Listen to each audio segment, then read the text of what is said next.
خیبر پختونخوا کے 17 اضلاع میں بلدیاتی الیکشن کا پہلا مرحلہ مکمل، غیر حتمی غیر سرکاری نتائج آنے کا سلسلہ جاری۔ سٹی میئر پشاور کی سیٹ پر JUI کو سبقت، 6 تحصیلوں کی چیئرمین شپ PTI نے جیت لی۔ مردان میں PTI کا صفایا۔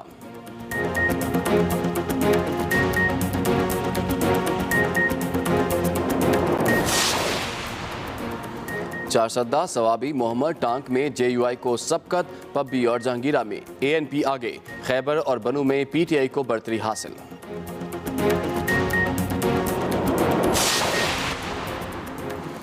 آشیانہ اقبال، رمضان شوگر ملز ریفرنس، آمدن سے زائد اثاثہ جات اور منی لانڈرنگ کیسوں کی سماعت آج ہوگی۔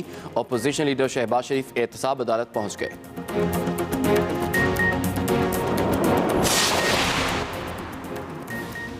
افغانستان کے لیے انسانی ٹرسٹ فنڈ کے قیام کا اعلان اور غذائی تحفظ پروگرام کی تشکیل دیا جائے گا۔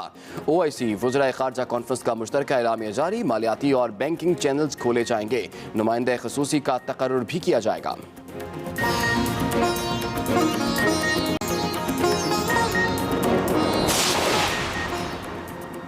اور ملک کے میدانی علاقے شدید دھند کی لپیٹ میں، لاہور نے آلودگی میں اپنی پوزیشن نہ کھوئی، آج بھی دنیا میں پہلے نمبر پر۔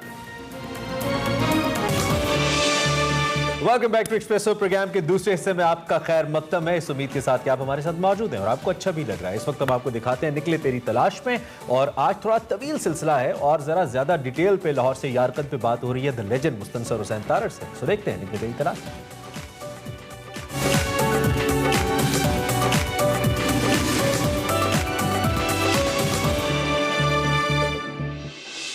السلام علیکم ناظرین، میں ہوں وقار احمد اور آپ دیکھ رہے ہیں نکلے تیری تلاش میں۔ نکلے تیری تلاش میں طاہر صاحب سے جو گفتگو ہے اس کا سلسلہ لاہور سے یارکند جو ان کی کتاب ہے اس حوالے سے جاری ہے۔ لاہور سے یارکند ایک بہت ہی خوبصورت کتاب، چینی سفر نامہ، چینی ترکستان کی طویل مسافتوں کا بیان ہے، اور اس حوالے سے بہت ہی زبردست قسم کی ہماری اب تک کی جو ہے وہ گفتگو رہی ہے چائنا کے حوالے سے، اور اسپیشلی سنکیانگ کے حوالے سے طاہر صاحب کا یہ کہنا ہے کہ ہم بہت کم علم ہیں، جبکہ ہمیں بہت زیادہ اس خطے کے بارے میں علم ہونا چاہیے کیونکہ وہ ہمارے بالکل پڑوس میں ہے، اور کلچرل اور اس حوالے سے ایک انفلوئنس ہے سینٹرل ایشیا کا ہمارے اس پورے خطے پر۔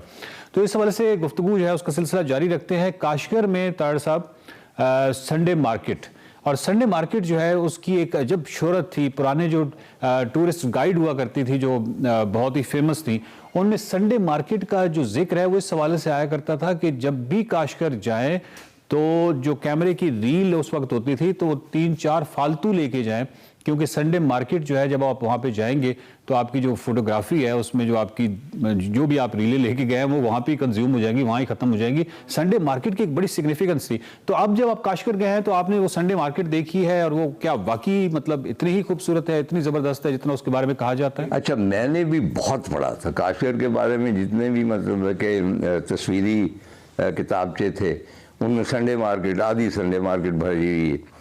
اچھا، اور وہ بڑی فیسینیٹنگ چیز تھی، دور دور سے لوگ آتے تھے۔ آپ یوں سمجھ لیجیے کہ ایک جس طرح اپنے جو ہے کسان لے کے آتے ہیں اپنا پروڈکٹس، جی، تو ان پروڈکٹس میں مطلب ہے کہ کھانے پینے کی بھی اشیاء تھیں، ان میں مطلب ہے کہ ہینڈی کرافٹس بھی تھیں، ان میں بھیڑ بکریاں بھی تھی، گھوڑے بھی تھے، مطلب ایک مویشی منڈی بھی ساتھ تھی۔ جی، تو بہت ایک کلرفل مختلف حصوں سے، سنکیانگ کے مختلف حصوں سے لوگ آتے تھے، اور میں بھی بہت شائق تھا۔ چنانچہ خاص طور پہ میں نے کہا کہ جی میں نے وہاں جانا، وہ ہمیں لے گئے، اور وہاں کیا دیکھتے ہیں کہ ایک سپر مارکیٹ بنی ہوئی ہے۔ اچھا، تو میں نے کہا بھی وہ کہاں ہے؟ کہنے کہ جی وہ ختم ہو گئی ہے، اور وہ سارا کچھ یہاں پہ دکانوں میں آ گیا، کیونکہ کاشغر بڑا ہو گیا اور گنجائش نہیں تھی کہ وہاں اس قسم کا میلہ، تو وہ رسم جو ہے میلے کی وہ ختم ہو گئی ہے۔ اب وہ دکانیں ہیں اندر، اور دکانوں میں بھی ماشاءاللہ جتنے قرآن پاک ہیں وہ سارے ہمارے کشمیری بازار لاہور کے چھپے ہوتے ہیں۔ ہینڈی کرافٹ جتنی ہیں وہ کافی سے زیادہ پاکستانی ہوتی ہیں، لیکن کاشغر کی وہ جو فیسینیشن تھی نا سنڈے مارکیٹ والی، وہ ختم ہو گئی۔ طاہر صاحب آپ نے اورمچی سے پھر کاشغر آئے، کاشغر سے پھر آپ نے ایک بڑا ہی یادگار سفر خنجراب کی جانب کیا، پاکستان کی جانب کیا۔ تو جب آپ کاشغر سے خنجراب کی طرف آتے ہیں یا گجرات سے کاشکر کی طرف جاتے ہیں تو کراکل لیک آتی ہے, کراکل جھیل آتی ہے, جو کہ ایک بڑا اہم مائل سٹون, ایک اہم سنگ میل تصور کیا جاتا ہے اس پورے سفر میں. اور اس کے پیچھے ایک 7000 بھی ہے جس کا عکس جو ہے وہ اس جھیل میں آتا ہے, اور وہ ایک اس کی بڑی ہم نے خوبصورت تصویریں دیکھ رکھی ہیں. پاکستانی جھیلوں سے اس کا موازنہ کیا جا سکتا ہے. اس جھیل کو بیسیکلی میں پوچھنا یہ چاہ رہا ہوں کہ اس کو آپ کہاں رینک کریں گے خوبصورتی کے حوالے سے, کراکل لیک کو؟ کہیں بھی نہیں, وہ سوائے اس کے کہ اس کا نام کوراکل لیک ہے اور کوراکرم اور سارا اس کے وہ ہے, وہ بس پانیوں کا ایک ذخیرہ ہے جس کو آپ امیجنیشن کے زور پہ آپ رومانٹک ہو سکتے ہیں, ادروائز اس کا کوئی کمپیریزن نہیں پاکستانی جھیلوں میں. اچھا طاہر صاحب, جب ہم یہاں سے خجراب سے سفر کرتے ہیں کاشکر کی جانب, تو جو اہم ترین پہلے قصبہ آتا ہے تاشقرغان, اور تاشقرغان جو ہے اس کی ایک ہسٹوریکل, ایک تاریخی اس کا پس منظر بھی ہے, بہت ہی کمال ایک قصبہ ہے. اور آپ یقیناً تاشقرغان رکیے, اور اس تاشقرغان کے حوالے سے آپ نے بڑی تفصیلی اپنی کتاب میں لاہور سے یارکند میں اس کا ذکر بھی کیا. تاشقرغان کے بارے میں تھوڑا سا بتائیے, یہ بڑی طلسماتی قسم کا ایک قصبہ ہے, طلسماتی سا ایک شہر کہہ لیں.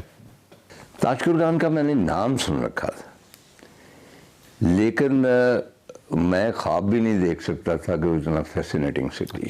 اچھا. کیونکہ یہاں سے جتنے لوگ جاتے ہیں وہ تاشقرغان کی کسی سرائے ہوٹل وغیرہ میں رات کو پہنچتے ہیں, اگلی صبح پورا کاشکر جائے. تاشقرغان کسی نے دیکھا ہی نہیں تھا جو مجھ سے ڈسکرائب, نہ اس کی تاریخ تھی. تاشقرغان کا مطلب ہوتا ہے پتھر کا قلعہ, اور وہاں ایک پہاڑی کے اوپر وہ قلعہ ہے. اچھا. اس میں پتھر ہے لیکن گارے اور اس کا بنا ہوا ہے, اور بڑی ایک سلطنت تھی, آبویسلی ایک اور سلطنت تھی, مسلمان سلطنت تھی تاشقرغان کی, اور اس میں نے ایک قدیم مسجد بھی دریافت کی. اور اتنا پرانا ہے وہ کہ وہاں سے جو قافلے گزرتے تھے, سلک روڈ کے بنیادی قافلے جو تھے وہ تاشقرغان سے گزرتے تھے, یعنی 2-3 جو روٹ تھے اس میں تاشقرغان شامل تھا.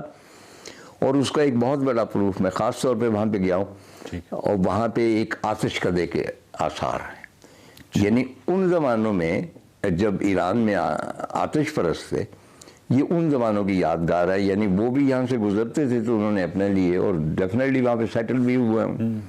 اور ہیون سانگ کے بارے میں بھی کہا جاتا ہے کہ وہ وہاں سے گزرا تھا. تو تاشقرغان کی ایک تو سردی بہت ہوتی, یعنی مئی کی 5-6 تھی, ٹھیک ہے, اور اتنی زیادہ سردی تھی کہ ہم برداشت نہیں کر پا رہے تھے.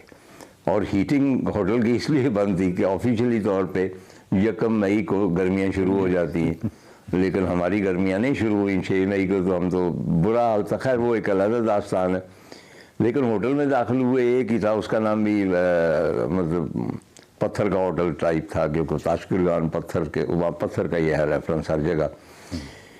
تو وہاں تکیے پڑے ہوئے تھے یلو رنگ کے. تو ہم نے کہا یہ عجیب بھئی یہ ہیں ایک اور ٹرائبز والے, یہ کیسے تکیے رکھے ہوئے ہیں عجیب سے.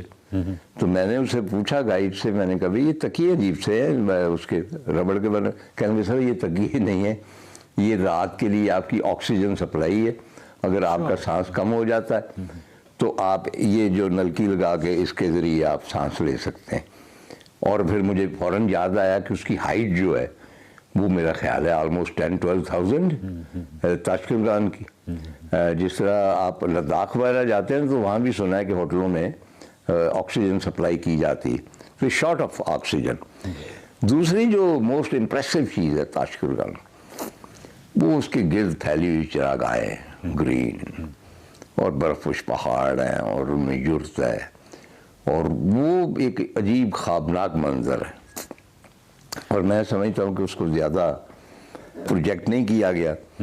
مطلب یہاں پہ پاکستان میں وہاں کے تو لوگ جانتے ہیں. جی. اور ایک اور اہم بات میں عرض کرنا چاہتا ہوں کہ جو شاہین کا کانسیپٹ ہے, جی, وہ اگرچہ ہم نے علامہ اقبال کے حوالے سے اپنایا ہوا ہے. دنیا کے بہت سارے ملکوں میں شاہین کی عزت کی جاتی ہے, پرستش کی جاتی ہے. ہم تو صرف شاعری میں کرتی ہیں. آئی ڈاؤٹ ویری مچ کہ ایوریج پاکستانی نے کبھی کوئی شاہین عقاب وغیرہ سچ مچ دیکھا ہو, زیادہ سے زیادہ چیزیں دیکھ لیتے. تو شاہین کا ٹوٹل کانسیپٹ جو ہے نا, یہ سینٹرل ایشیا سے آیا.